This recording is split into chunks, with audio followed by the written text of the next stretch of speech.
皆さんこんにちは。お元気でしょうか？はーい。今日のトピックは、ネガティブも悪くないというトピックです。はい。今このね、ポッドキャスト聞いてくれてる方で、ネガティブの方、どのぐらいいらっしゃいますかね？はい、ネガティブの方、はーい。ね。結構いると思うんですよ。もうなんかこの時代さ、ネガティブな人増えてると思うんだよね、私的に。なんか昔と比べると。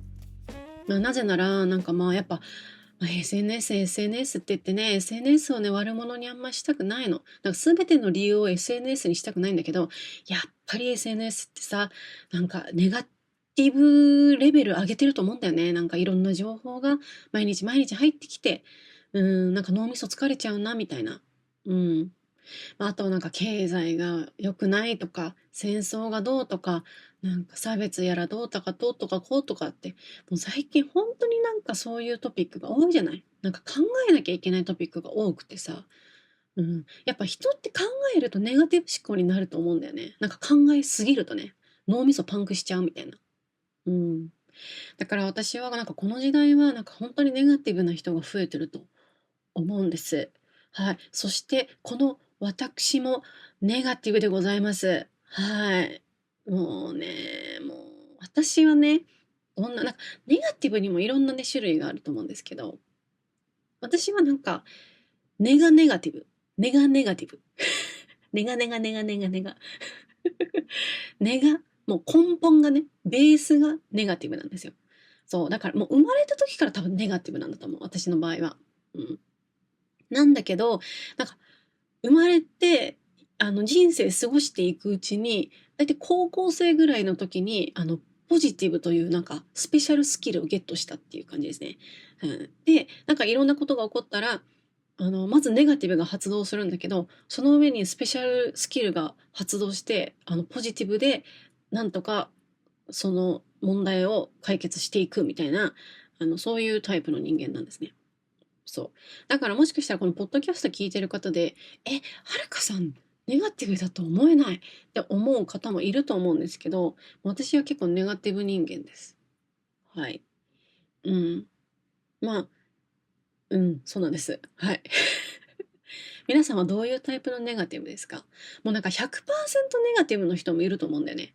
もうどうあがいても、何が起こっても自分はネガティブになってしまう人とか。逆にね、100%ポジティブって人もいるかもしれない。私、あんまり出会ったことないけど、そういう人は。多分自分がネガティブだから、あんまり多分、ポジティブすぎる人と多分仲良くなれない可能性が高いので相手がイライラしちゃうと思うからね、私みたいな、考えの人とね、一緒にいると。もうこの発言がネガティブ。ね、すいません、失礼いたしました。はい。でも今日は、そんなネガティブな人、そしてネガティブな自分に自信がないとか、ネガティブな自信をどうにかしたいとか、そういうふうに悩んでる人に対してのエピソードになります。はい。私もね、やっぱネガティブな人間なんで、今日このエピソードでネガティブって何回発言するかな。数えきれないんですけれども、うん。まあ、ネガティブが嫌だって思うんだよね。改善したいなとか、ネガティブは悪っていう風に捉えがちだなって思うんですけど、この間ね、私とある、なんて言うんだろう、ビデオというか、言葉をね、聞いたんです。うん。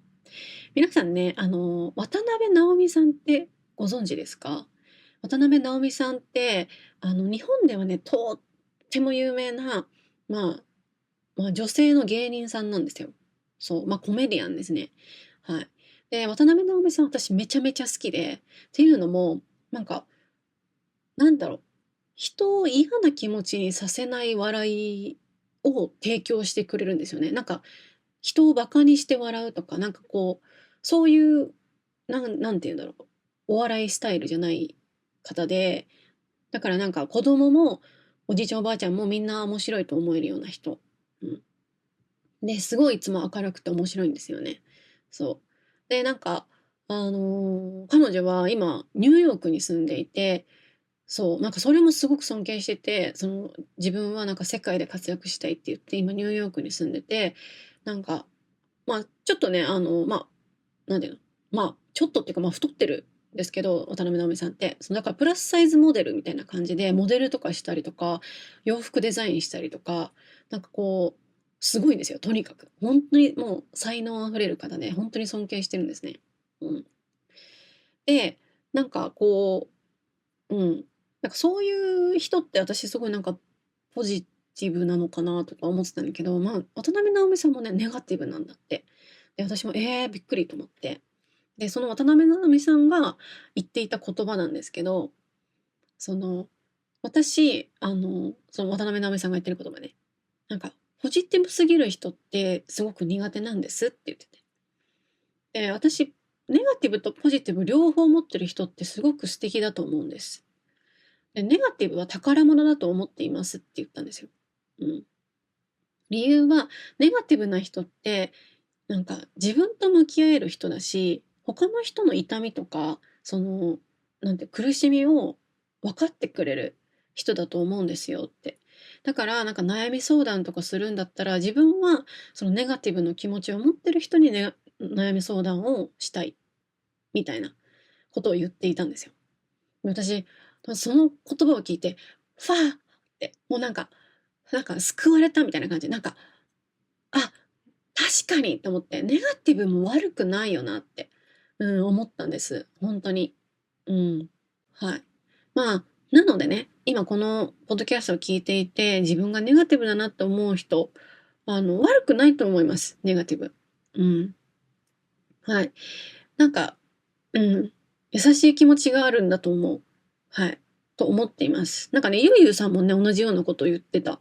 この間。私がネガティブだっていう言った時にゆうゆうさんが、なんか、そのネガティブの人は、なんか、いいと思うみたいなことを言ってて、もうすげえ、なんか、そうそうっす、みたいな感じで、さすがゆうゆう先生と思って。はい。そう。ただね、ネガティブの気持ちの危ないところっていうのは、全てがネガティブに飲み込まれてしまうことは、これは本当に気をつけた方がいいと思う。やっぱ一番の理想は、ネガティブとポジティブを、しっかり2つの気持ちを持ってることがやっぱり一番なんてバランスが取れてると思うんですよね、私的に。うん。だから今すごく、ネガティブすぎて、どうしようどうしようと思ってる方、あんまり考えすぎない方が、もちろんいいんだけど、でも考えすぎちゃうんだよね。うん、そうなんだよね。そう。でもやっぱネガティブに飲み込まれないように。ネガティブだっていいところはあるんだよっていうことで一つまたポジティブになれるじゃん。そう思って生きていきましょう、一緒に。ね。はい。明日からまた仕事っていう人たくさんいると思うけど、頑張っていきましょう。ね。なんか、一人じゃないよっていうネガティブで悩んでる人、私もすごくネガティブで悩むことが本当に一週間に何回あるかってぐらいいっぱいあるの。本当は。マジで。うん。なんか、もう、めんどくさいよね。なんかネガティブで落ち込んで、あ、気にしすぎだよ、はるかって言ってまた、なんか、ポジティブになって、またネガティブになって、はるか気にしすぎだよ。はい、大丈夫、大丈夫って言って自分で言い聞かせて、それ繰り返してさ、バカみたいだけどさ、でも、そうやって人間は生きていくんだなって思います。はい。きっとそうやってる人は私だけじゃないはず。うん。って思いました。ということで、ネガティブも悪くない。はい。忘れないようにしましょう、これ。ということで、今日のトピックは、ネガティブも悪くないでした。は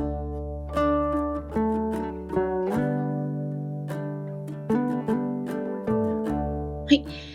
今日話した話、またトランスクリプト作りますので、私のウェブサイトチェックしてみてください。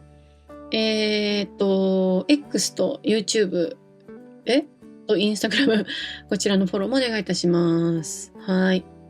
YouTube ではね、最近、ゲームで日本語を勉強しようっていう形で、ゲームをプレイしながら、私がね、プレイしながら日本語を教えるというビデオをアップしてますので、ぜひ、ゲーム好きな方、ぜひチェックしてみてください。はい。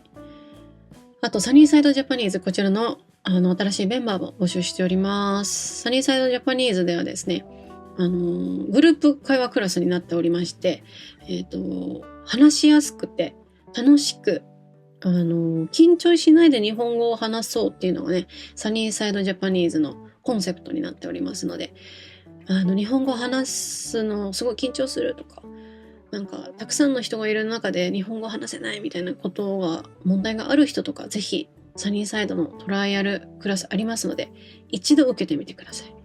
はい。お待ちしてます。はい。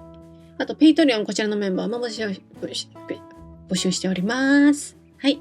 ペイトリオンではですね、今回のエピソードの新しい言葉とか勉強できますので、ぜひチェックしてみてください。はい。なかなかね、東京はね、まだまだ夏の天気なんですけど、実は私はね、10月はね、旅行に行くんです。3回ぐらい。めちゃめちゃ楽しみ。はい。フランスに行く前にね、その国内旅行に行こうということで、めちゃめちゃ楽しみです。はい。またね、旅行に行った話をね、ポッドキャストでしたいと思いますので、お楽しみに。はい。それでは、また次回。